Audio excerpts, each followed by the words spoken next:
Hey guys, welcome back to Tech Man. In this video, let me show you how you can change profile picture in Monopoly Go. First, let's start by going to the menu at the top right corner of your screen.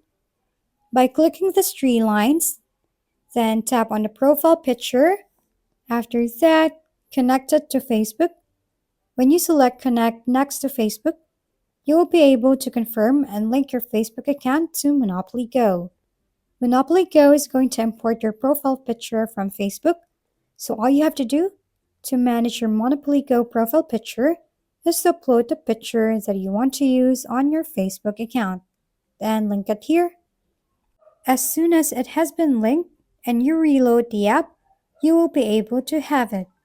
If we've been helpful, kindly give us a thumbs up and don't forget to hit the subscribe and bell button for more contents. For any questions and suggestions, comment down below.